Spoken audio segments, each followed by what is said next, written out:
કેન્દ્ર સરકાર દ્વારા મનરેગા યોજનાનું નામ બદલવામાં આવ્યું છે અને તેમાં કેટલાક સુધારા પણ કરવામાં આવ્યા છે.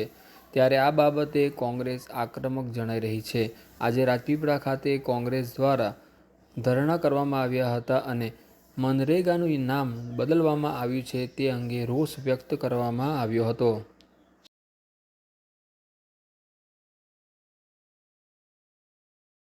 નર્મદા જિલ્લા કોંગ્રેસ સમિતિ દ્વારા ગુજરાત પ્રદેશ કોંગ્રેસના આદેશ અનુસાર આજનો ધરણાનો કાર્યક્રમ આપવામાં આવેલો છે. ખાસ કરીને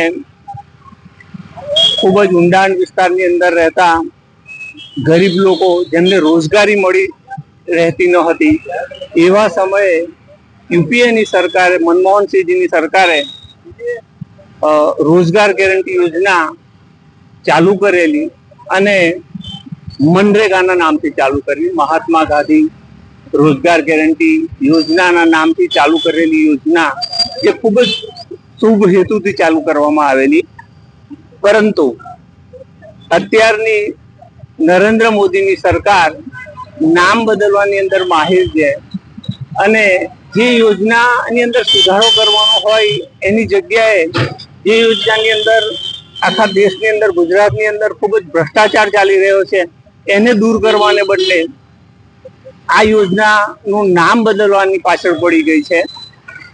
અમને નામ બદલે એનો વાંધો નથી, પણ જે યોજના ચાલી રહી છે એ યોજના મહાત્મા ગાંધીના નામ પર ચાલી રહી છે.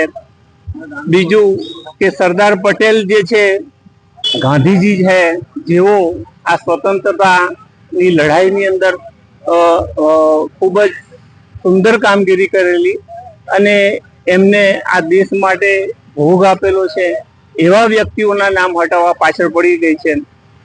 પણ અમે એમની પાસે બહુ અપેક્ષા એટલા માટે નથી રાખતા કારણ કે જે ગાંધીજીના હત્યારા ગોડસે ના વિચારો ધરાવતી આ પાર્ટી છે, એટલે એમની પાસે અમારે અપેક્ષા રાખવી ખૂબ જ વધારે પડતી કહેવાય.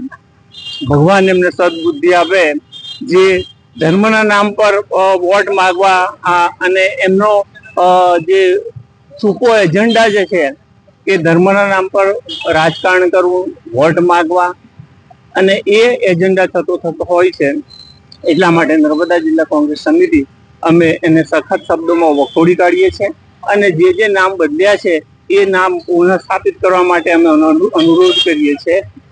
પ્રફુલ પટેલ, માજી પ્રમુખ, નર્મદા જિલ્લા કોંગ્રેસ સમિતિ. ખાસ કરીને ઈશ્વર પટેલ જે આપણા જિલ્લા પ્રભારી મંત્રી છે, તે દ્વારા કહેવામાં આવે કોંગ્રેસના રામના નામથી વર્ષોથી એલર્જી છે.